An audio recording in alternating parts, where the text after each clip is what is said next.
que seul le Créateur peut corriger en vue d'un retour à la source originelle. Et nous sommes là pour ça.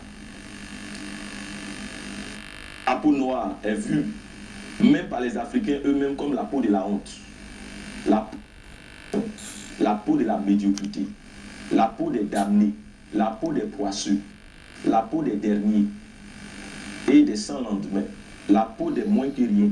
La peau de la société. La peau de tous les péchés et de toutes les misères. La peau de l'impurité. La peau qui n'aurait pas dû exister. Pour preuve, on se décape la peau. Même se décape la peau en Afrique. Sa couleur de peau est maladroitement et à celle de son cœur. Tu es noir comme ton cœur. Ton cœur noir comme ta peau. J'entends des Africains eux-mêmes dire ton cœur noir. Ou encore j'entends aussi les gens dire tu fais le blanc. Hein? Ça dit que quand tu te comportes bien, on dit tu fais le blanc. Ça dit comme si naturellement l'Africain il doit mal se comporter. C'est les propres Africains qui disent ça. Le grand paradoxe dans tout cela, c'est que c'est les Africains eux-mêmes qui finissent par légitimer de telles confusions chroniques. Je les ai tant entendus dire, je vais, pendant qu'ils disent de l'autre côté, je vais à Rome. Voyez-vous, tout est assimilé à un pays. Et les rapports entre nous et eux, c'est des rapports à pays. Donc il y a une disproportion. Les rapports nord-sud doivent être des rapports de continent à continent ou à pays. Qu'est-ce que les Africains eux-mêmes présentent comme image sur les réseaux sociaux concernant leur propre continent? Nature a dégradé le témoignage et l'image de l'Afrique. Souvenez-vous de ce peintre, et c'est pas souvenez-vous de ce peintre congolais qui a été à une télévision et qui a été une grande humiliation pour tout un peuple, tout un continent, la RDC. Un pays de 80 millions d'habitants, on envoie un analphabète pour aller le représenter sur une chaîne internationale, humilier ici tout notre... malgré le nombre d'agrégés qu'il y avait en RDC. Il a envoyé, c'est les propres Africains. Le comble. Soigner l'image de l'Afrique. Il faut que des gens se sacrifient pour qu'un peuple soit sauvé. Et c'est ce que Moïse s'est sacrifié pour qu'Israël sorte de l'Égypte. Qu'est-ce qu'eux-mêmes présentent comme image? Le comble, c'est que des gens défendent des doctrines tels que le faible quotient intellectuel du sujet africain. Les Africains ne tarderont pas à dire on est en Afrique, on se connaît. Ça ne tue pas. Tu manges mal, on te parle, tu dis que ça ne tue pas africain. Ça, c'est des distorsions culturelles. Comme l'intégrité est le passeport et l'identité du sujet africain. Et le comble, madame, c'est que le diable et ses démons sont toujours peints en noir. Une façon de marteler dans l'esprit du sujet africain. Hein, c'est soit tendance et affiliation obscure, obscurantiste, ténébreuse, démoniaque et malédiction. Et ça m'écoeure, ça me déchire le ventre. Que dit de l'expression africain gros nez? Africain gros nez. Comme si le modèle du nez, c'est le nez fin ou pointu. Que dit encore féminine? Une belle femme, c'est celle qui est svelte et fine. Mais dites-moi, auprès du Créateur pour définir tel canon et standard de beauté. Dites-le-moi, madame. Permettez de ne pas magnifier la femme africaine, mais je tiens à vous dire qu'elles sont belles. Bien sûr, toutes ces aberrations scripturaires qui ont plongé les Africains dans l'erreur. Là, par exemple, une aberration scripturaire due à un problème de traduction, peut-être. Dans le Cantique des Cantiques, au chapitre 1, verset 5. Je suis noire, mais je suis belle. Comme si le fait d'être noire pose au fait d'être belle. Comme s'il y avait un contraste. Ce n'est pas un élément de contraste, mais c'est un élément additif. C'est-à-dire qu'il fallait mettre et je suis noire et je suis belle. C'est-à-dire En plus du fait que je suis belle, je suis noir. C'est-à-dire en plus du fait que je suis noir, je suis belle. Ça veut dire que d'abord être noir, c'est être beau. Précis que donc, c'est une exacerbation de la beauté de l'Africain, mais qui a été pervertie. C'était une affaire de potentialisation du qualificatif de... Mais hélas, les traducteurs en ont décidé autrement. Erreur expressement voulu. Je vous laisse réfléchir.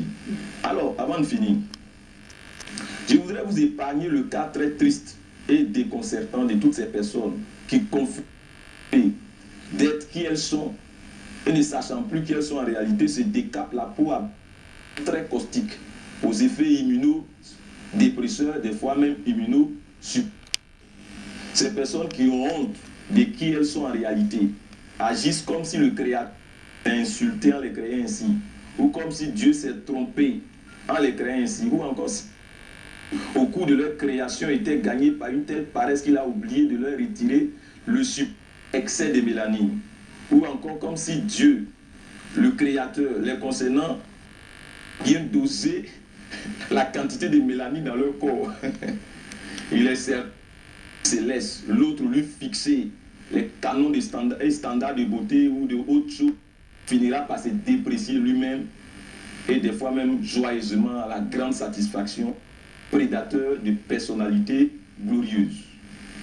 Voyez-vous, un autre, c'est que quand nous sommes vêtus dans nos somptueux joyaux vestimentaires qui font notre originalité, notre singularité, je vais parler par exemple du kita, on nous qualifie maladroitement en tenue traditionnelle, comme si c'est Dieu qui a déclaré que seuls les costumes sont les tenues officielles. Et d'ailleurs, qui les a instituées tenues officielles? Attention, derrière l'hégémonie socio-culturelle se cache souvent négation ou un rabais de la culture des autres. Je ne suis pas contre la culture des autres, pour preuve. Tu es en cravate, n'est-ce pas? Voyez-vous, je suis pour le multiple. Le sujet africain est vu comme l'exception en matière d'intelligence et de créativité. Il semble n'avoir jamais contribué en quoi que ce soit au développement de l'humanité et des civilisations. Il semble être celui qui n'a rien, n'aura rien à donner. Jamais.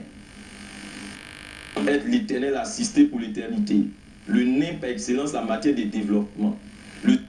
L'état humain semble être congénital et logé dans l'ADN. Et notre Afrique comme le continent des désespérés et de la désespérance. Une préfiguration de l'enfer. D'où son abandon par les migrants, même pour les lendemains les plus incertains et les plus suicidaires. Oui, il faut s'en aller, peu importe là où on s'en va. Il faut s'en aller, même s'il faut apporter sa nationalité pour être apatride. Il faut absolument quitter cette peste qui fait les délices des autres. La peste peut faire les délices des autres. Il faut abandonner l'Afrique, il faut la quitter avec toutes ses ressources essentielles qu'elle abrite. Il est certain que notre Afrique est présentée comme le continent des derniers du globe, l'incarnation de la misère, des moins intelligents. Un qui n'a pas de porte. On peut y entrer, en sortir, et tant et comme on veut. Visiter est une grâce qu'on nous fait. L'Afrique est assimilée à un pays et nos États sont en ville. D'où l'expression très choquante, chargée de mépris pour les uns et d'ignorance pour les autres. On a fait accepter à l'Africain, avec beaucoup de génie, des tact, maudit, qu'il est maudit et qu'il sera toujours maudit, et qu'il ne s'en sortira jamais. Toujours à la traîne des autres. Alors, on a présenté au sujet africain un qui est le modèle parfait auquel il doit ressembler absolument, mais qui ne deviendra jamais. Une qui est entre les Africains et le Créateur. Un être qui est à la limite une figure digne de culte. Cette façon d'avoir fait et de faire est de nature à conduire l'Africain à se lui-même, sinon à se régner lui-même, à exister sans être, et surtout à transposer foi en l'autre. Avant de vous laisser le micro, voici ce que je voudrais en dire. Voyez-vous, ce clivage interhumain, intersociétal et même se vit et se voit dans presque tous les domaines de l'existence humaine. Cinéma, art, religion, école, université, médecine, etc. etc. Quelqu'un vive cela maintenant de façon assez naturelle pour plusieurs d'entre eux, totalement par ce sombre inoculum en eux qui leur a été injecté à dose homéopathique, doucement, doucement, doucement, doucement. Cette faible groupuscule tente de réfuter les choses et cet ordre erroné, mais hélas, le virus semble avoir gagné trop de terrain. La maladie semble être d'un stade trop avancé. Le cancer complexe semble s'être métastasé. Les organes vitaux de pointe semblent tous être grièvés. La réaction chimique semble avoir pris une cinétique irréversible. Ça, sur ce que le christianisme a bien pu apporter à l'Afrique.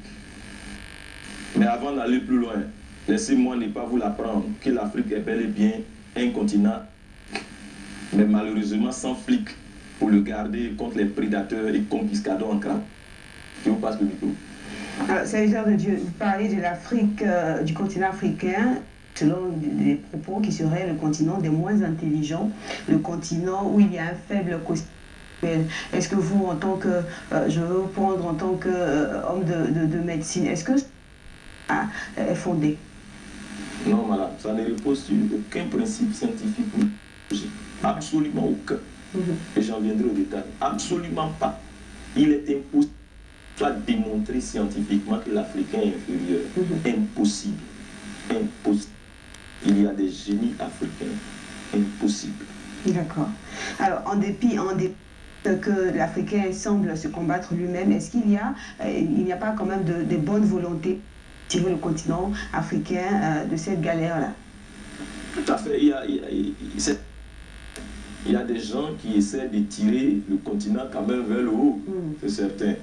Je voudrais au passage adresser mes vives félicitations à tous ceux qui passent du temps, des années au chevet de cette Afrique pas très bien portante dans la forme. Ce clinicien. Il y a des gens quand même qui sont au chevet de cette Afrique qui est hospitalisée et qui est malade. L'Afrique a certes reçu beaucoup d'aide. Là a été la contrepartie. Et le prix à payer, c'est souvent même de l'usure ou de l'usurpation. Il est certain que beaucoup d'institutions respectables font pour régler cette question du sous-développement de l'Afrique et aident à la reconstruction de l'Afrique et un retour à l'ordre normal des choses. Mais hélas, madame, souvent voilà que rébelote. Souvent elles le font très sincèrement.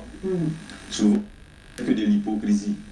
Bien des fois les dés sont pipés à la base. Par moment, une véritable mise en scène. On fait semblant d'aider alors qu'on est... C'est pas ça, on fait autre chose. Des fois encore, c'est juste de la poudre aux yeux pour baisser la conscience, toujours juvénile des Africains. Donc beaucoup ont tristement cette propension de facilité à croire à tout et à n'importe quoi, en jugeote.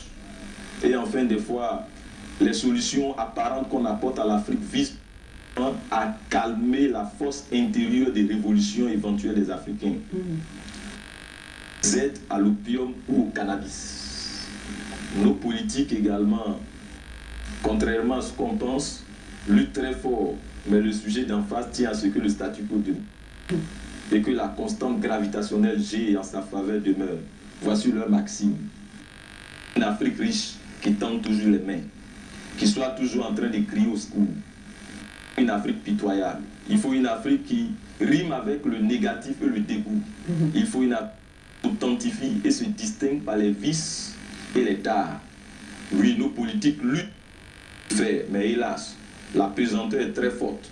Les maîtres veillent au grain. Il est donc que nos dirigeants ont besoin d'un coup de main, surtout d'en haut, je veux dire du Seigneur, de Dieu, le Créateur. L'homme n'est que vanité, dit la Bible dans Psaume 60 au verset 13. Nos intellos, gentils également, eux aussi, ils ont été faits pour voir comme le maître voudrait qu'ils voient, pour entendre comme le maître aurait voulu qu'ils, pour qu'ils comprennent comme le maître aurait voulu qu'ils comprennent, et qu'ils agissent comme le maître aurait voulu également. Comme le maître le veut également, et qu'ils réfléchissent comme le maître le veut. Celui qui t'instruit, il ne peut pas t'instruire contre lui, ce n'est pas possible. On se comprend? Voilà. L'esclavagiste ne formera jamais l'esclave pour qu'il puisse affranchir un jour. Impossible. Il faut des instances d'instruction solides en Afrique. On se comprend. Le monde religieux, de son côté, maladroitement tiré un grand profit de cette situation. Certains